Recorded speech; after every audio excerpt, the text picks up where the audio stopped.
ये हुक्मरान सिर्फ तख्त पर नहीं बैठा था, बल्कि उसने एक खुदा की तरह सजदा करने का मुतालबा किया। फिरौन ने बाज़ाब्ता तौर पर खुद को अरबी एली करार दे दिया और अपनी राया को मजबूर किया कि वो शाही महल के फर्श पर बुझकर उसकी प्रस्तुश करें। मिस्र अपने दौर की बला शर्कते गैर सपर पावर था। उसकी मंडियां भरी हुई थीं और उसके महलात ठोस पत्थरों से बने थे। लेकिन इस बेपनाह दौलत के नीचे बनी इसराइल की जबरी मशक्कत दबी हुई थी। ये वो मजलूम आबादी थी जिसे महज एक गैर अहम मिल्कियत समझा जाता था। एक रात एक ख्वाब ने फिरौन के नाकाबिल तस्खीर होने के एहसास को छीन लिया। उसने देखा कि बीतल मुकद्दस की समझ से एक आग तेजी से बढ़ी चली आ रही है, जिसने मिस्रियों के घरों को तो जलाकर राख कर दिया, लेकिन बनी इसराइल के घरों को छुए बगैर गुजर गई। उसके शाही नजोमियों ने एक होलनाक ताबीर पेश की। उन्होंने नतीजा निकाला कि अनकरीब गुलाम बनी इसराइल में एक लड़का पैदा होगा जो उसकी सल्तनत के जवाल का सबब बनेगा। अपने तख्त की हिफाजत के लिए फिरौन ने बनी इसराइल के हर नौजायदा बच्चे के कत्ल का हुक्म दे दिया। उसका ख्याल था कि वो खतरे को खत्म कर रहा है, लेकिन कत्ल-ए-आम के इस बड़े हुक्म ने दरहकीकत उन्हीं वाक़ियात के तसलसल का आगाज कर दिया जो उसकी तबाही का बायस बनने वाले थे। सिपाही बस्तियों में दंदनाते फिर रहे थे। बनी इसराइल की माएं शदीद खौफ में मुब्तला थीं, क्योंकि किसी भी बेटे की पैदाइश का मतलब उसकी मौत था। इसी अफरातफरी के आलम में मूसी नामी नौजायदा बच्चे की मां को एक गैबी हदायत मिली। उन्हें हुक्म दिया गया कि वो अपने बच्चे को एक लकड़ी के संदूक में रखकर दरिया की लहरों के सपुर्द कर दें, और साथ ही ये वादा भी किया गया कि बच्चा बहिफाजत उनके पास लौट आएगा। वो संदूक दरियाए नील की लहरों पर बहता हुआ शहर से गुजरकर सीधा फिरौन के शाही महल के किनारे जा लगा। वहां फिरौन की अहलिया हजरत आसिया ने उसे पानी से निकाला, ये जानते हुए भी कि ये बच्चा उसी कौम से है जिनका उनका शौहर कत्ले आम कर रहा है। आसिया के दिल में उसके लिए फौरी मोहब्बत पैदा हो गई। उन्होंने फिरौन को कायल कर लिया कि वो बच्चे की जान बख्श दे, क्योंकि बच्चे ने किसी दूसरी दाया का दूध पीने से इनकार कर दिया था। इसलिए जल्द ही उसकी असल मां को इसे पालने के लिए महल में लाया गया। जमीन का ताकतूर तरीन बादशाह अपनी तमाम तर फौजों और जासूसों के बावजूद मुकम्मल तौर पर मात खा चुका था।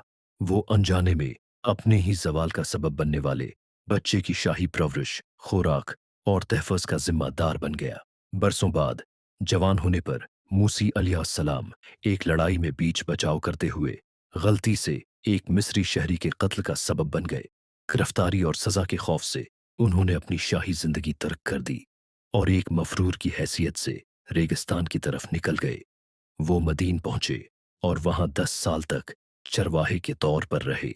महल के रेशमी लिबास की जगह ऊन ने ले ली और फौजों की कमान के बदले वो रेगिस्तान की खामोशी में हजरत शुएब अलैहिस्सलाम के रीवट चराने लगे। बलाखिर मूसी अलैहिस्सलाम अपने खानदान के साथ मिस्र वापसी के लिए रवाना हुए। कोहे तौर की संगलाख चोटियों के दरमियान एक शदीद सर्द रात में उन्होंने दूर पहाड़ पर एक अजीब चमकती हुई रोशनी देखी और उसकी हकीकत जानने के लिए वहां गए। वो हैरत का लम्हा था।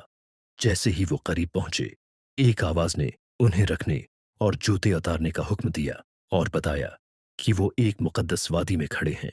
पहली बार अल्लाह उनसे बराह रास्त कलाम कर रहा था। उन्हें खास मौजज़ात अता किए गए। उनका लकड़ी का असा एक जिंदा अजदहा बन सकता था और उन्हें एक कठिन मिशन सौंपा गया। उन्हें हुक्म दिया गया कि वो सईदे फिरौन के महल जाएं और उसकी जुल्म और बर्बरियत खत्म करने का मुतालबा करें। फिरौन के पास बड़ी फौजें, बेपनाह दौलत और उटल अना थी, जबकि मूसी के पास सिर्फ एक लकड़ी की लाठी और अल्लाह की ताईद और नसरत थी। मूसी ने वापस जाकर पैगाम पहुंचाया, यहाँ तक कि जब मूसी के असा ने मिस्र के बड़े जादूगरों के फरेब को निगल लिया और वो जादूगर सजदे में कर गए, तब भी फिरौन ने अपनी हार मानने से इनकार कर दिया। अदावत पर कायम रहा। चनांचा अलही अजाब का सिलसिला शुरू हुआ। एक होलनाक तूफान ने इलाके को अपनी लपेट में ले लिया और फसलें तबाह कर दें। जब लोगों ने समझा कि मुसीबत टल गई है, तो टड्डी दिल के लश्करों ने हरियाली का नाम और निशान मिटा दिया। इसके बाद जुओं की वबा फैली, जिसने अवाम का जीना मुहाल कर दिया। फिर मेंढकों का सैलाब आया। जो घरों और गलियों में हर तरफ फैल गए। आखिर में पांचवें निशानी आई।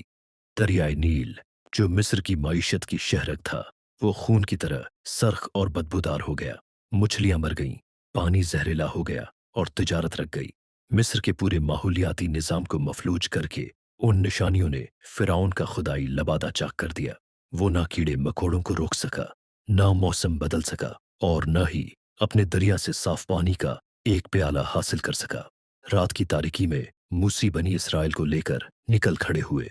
जब फिरौन को एहसास हुआ कि वो जा चुके हैं, तो उसका गुस्सा भड़क उठा और उसने अपने बेहतरीन फौजी दस्तों के साथ उनका ताक़िब किया।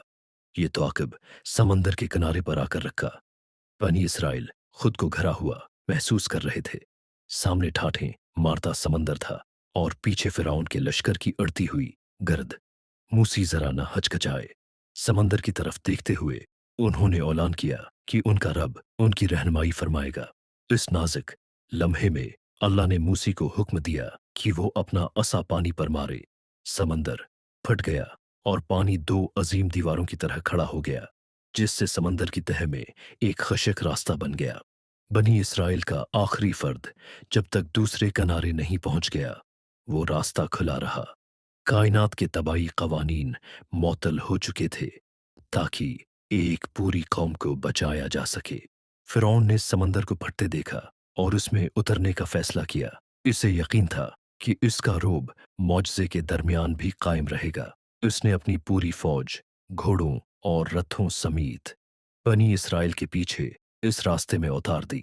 जैसे ही बनी इसराइल का आखिरी शख्स सलामती से पहुंचा, पानी की दीवारें आपस में मिल गईं। लाखों टन वजनी समंदर ने फिरौन और उसकी इशराफिया को अपनी लपेट में ले लिया। समंदर में डूबते हुए और अपनी सल्तनत को फना होते देखकर फिरौन ने चीख कर कहा कि वो बनी इसराइल के खुदा पर ईमान लाता है। लेकिन आखिरी लम्हे की ये तौबा मुस्तरद कर दी गई। समंदर ने उसकी सांसें तो छीन ली, लेकिन उसके जिस्म को महफूज कर लिया। जैसा कि कुरान में जिक्र है, अल्लाह के हुक्म से फिरौन की लाश को महफूज कर लिया गया ताकि वो तारीख के लिए एक नमूना बन सके। वो शख्स जिसने लाखों लोगों को अपनी प्रस्तिश पर मजबूर किया था, वो पानी के एक कतरे को भी अपने फीफड़ों में जाने से ना रोक सका। इसकी महफूज लाश आज भी एक खामोश सबक है कि असल बादशाही और हकमियत सिर्फ अल्लाह खालिक कायनात की है।